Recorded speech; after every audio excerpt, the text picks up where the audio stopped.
cientos de viviendas ocupadas en estos momentos. Llevamos del centro de Madrid. Hasta ahí se ha desplazado, ahora nos dirá en qué punto concreto, Elena Chávez, acompañada de un inspector de policía H50 como Serafín Giraldo. Elena, buenas noches. Buenas noches, Antonio. Lo estás diciendo, Puente de Vallecas se ha convertido en uno de los puntos calientes de la ocupación. Estamos exactamente en la calle del Hachero número 50. En este edificio solo vive un vecino de forma legal, el resto son ocupas. Además, en su interior ha llegado a haber 3 narcopisos. La situación en las calles contiguas es muy similar a esta. Para que se hagan una idea, a esta zona la llaman la ciudad sin ley. Y estamos con Serafín Giraldo, inspector de Policía Nacional H50. Conoces muy bien esta situación, hemos estado investigando esta zona y lo que vemos que en todos estos tipos de edificios se cumple el mismo patrón, que son construcciones que pertenecen a empresas o bancos y que entran mafias de forma ilegal. ¿Cómo actúan estas bandas o estos clanes? Sí, bueno, cuando hablamos de mafia no podemos hablar de grandes organizaciones criminales, al contrario, estamos hablando de 4 o 5 personas perfectamente organizadas y de carácter zonal. Eso es muy importante. Ellos controlan una zona. Una de ellas se dedica, pues es un cerrajero que se dedica a abrir, y 3 o 4 pues se dedican a extorsionar a la gente que está dentro o bien a controlar la zona para poder entrar cuando alguien sale o cuando alguien se encuentra afuera. En definitiva, son pequeñas mafias, pequeñas organizaciones. El peligro está en que esto, una vez que pasan las mafias, una vez que se ocupa todo, pues pasan a ser barrios marginales, barrios de difícil control policial. Sí, Serafín, justamente al lado del edificio en el que estábamos hay otro que también está ocupado. Los vecinos denuncian que hay inseguridad, que reciben amenazas y que se producen peleas entre los ocupas. ¿Qué perfil es el de este tipo de ocupas? Bueno, el perfil del ocupa ha evolucionado. En unos primeros años era un perfil social, es decir, gente que necesitaba realmente esa vivienda porque no tenía otro medio de vida. Y ha evolucionado hacia el delincuente que busca esos pequeños recovecos legales para entrar y conseguir una vivienda gratis, y el delincuente que en definitiva lo que busca también es esto, zonas marginales para poder realizar delitos, donde se vende droga, donde se trafica con piezas de coches, donde se realiza todo tipo de delitos, menores eso sí, pero bueno, son clanes, son zonas donde difícil, vuelvo a incidir, que esto es lo más importante, difícil controlarlas por parte de la policía cuando llegan a pudrirse, perdón por la expresión, y llegan a estar todas las viviendas prácticamente ocupadas. Nosotros, Serafín, hemos estado toda la tarde recorriendo la zona y hemos intentado hablar tanto con vecinos que sí que viven de forma legal como con ocupas. Solo hemos conseguido hablar con uno de los lados, con el de los vecinos que vive de forma legal. Hemos estado entrevistando. Por miedo no nos ha querido dar su nombre real, por miedo a que se produzcan en el futuro enfrentamientos con los ocupas. Y si te parece, escuchamos lo que nos ha dicho y seguimos hablando. Correcto. ¿Cómo es vivir durante 8 años rodeado de ocupas? Generan muchísima alteración del orden. Mucha inseguridad también porque en el edificio que vives tú ha llegado a haber 3 narcopisos. Sí. Ha habido 3 narcopisos y ha habido varias veces disparos dentro del edificio, entre los propios ocupas.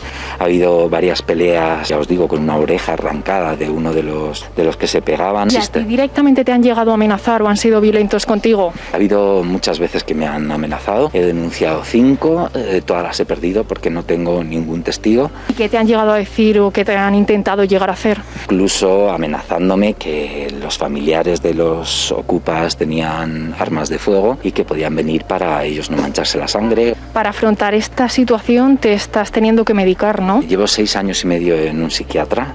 ¿Y te planteas cambiarte de vivienda? Me encantaría, pero es que económicamente no puedo. Todavía tengo 120.000 euros de hipoteca. Si te parece, entramos a tu vivienda y nos enseñas los desperfectos que hay en las zonas comunes. Lo primero, que acabamos de entrar en el portal y esto es un trastero donde han ido poco a poco acumulando cosas. Pues mira, aquí nos encontramos una casa que acaba de recuperar la propiedad. Han puesto una puerta antiocupa encima de los destrozos de la última que habían quitado. Una situación también por tu parte desesperante porque ya no sabes cómo actuar. Efectivamente, he pedido ayuda a todos los políticos de todas las instituciones. He llegado a crear una plataforma nacional para intentar hacernos visibles y a día de hoy no hay ningún artículo de ninguna ley que a mí me ampare. Bueno, pues Elena, bastante contundente y también esclarecedor, del testimonio de este vecino, que es el único que vive ahí entre esos pisos ocupados, ¿verdad? De forma legal, en su caso. Sí, Antonio nos ha contado que lleva durante 8 años, como habéis escuchado, viviendo bajo esta situación y que ahora lo que ha conseguido después de llevar muchos años denunciando es que se empiecen a desalojar algunas de las viviendas, pero que no sabe cuánto tiempo va a durar, porque lo que suele suceder en este tipo de casos, como ha estado comentando Serafín, es que son mafias y cuando les desalojan muchas veces vuelven a entrar de nuevo. Elena, ¿cuántos pisos, viviendas hay ocupadas en esa zona de Madrid concretamente? ¿Tenéis datos? O no sé si tú o Serafín.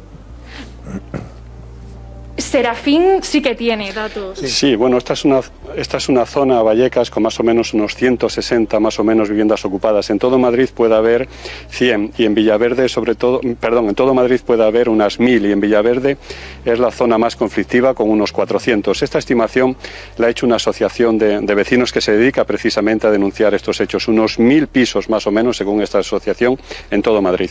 Este tipo de pisos ocupados, por lo menos el de ese edificio que hemos visto, y en el que el vecino al que has entrevistado vive de forma legal, lógicamente, ¿de quién es la propiedad de esos pisos para que al final prácticamente nadie se mueva, nadie mueva un dedo con el fin de recuperarlos? Pertenecen a una empresa privada, Antonio. Y lo que nos cuenta es que se han puesto en numerosas ocasiones en contacto con ellos y que no les están haciendo caso. Y esa empresa ha hecho dejación de su responsabilidad, ¿no?, a la hora de nuevo recuperar la propiedad. Sí, Antonio, lo que nos ha comentado de esa empresa es que han denunciado, incluso porque hemos entrado en el interior, como habéis visto en el vídeo del edificio, los pasillos están destrozados, los ocupas se han conectado al agua y eso lo han puesto en conocimiento de los propietarios del edificio y dice que aún así siguen sin hacer nada. Es que, si me permites, lo que hay es un problema legal. Claro. Sí, lo que hay es un problema legal y esto hay que denunciarlo y decirlo así. No parece que exista una motivación política para acabar con este problema que empieza a ser problema social también, sobre todo por los vecinos que viven legales. Los juicios tardan en salir unos 6, 7, 8 meses, con lo cual es que le sale rentable al delincuente practicar este tipo de delito, porque luego prácticamente la pena se queda en nada. Ellos sencillamente se dedican a este modus vivendi y ese es el problema legal, que no existe una ley que ampare a los propietarios. Bueno, y en este caso hay un propietario que compró probablemente su piso, fue de los primeros, se fue a vivir ahí y se encuentra con que el resto, como está deshabitado, ha sido ocupado ilegalmente. ¿Esta persona no puede reclamarle a la propiedad también en ese sentido? ¿Obligarle a que cumpla con sus obligaciones? No, sí, pero si es que aunque la propiedad denunciara, vuelvo a incidir. El problema es que los desahucios, este tipo de juicios tardan, yo lo he calculado más o menos por toda España, una media de 6 meses en el mejor de los casos.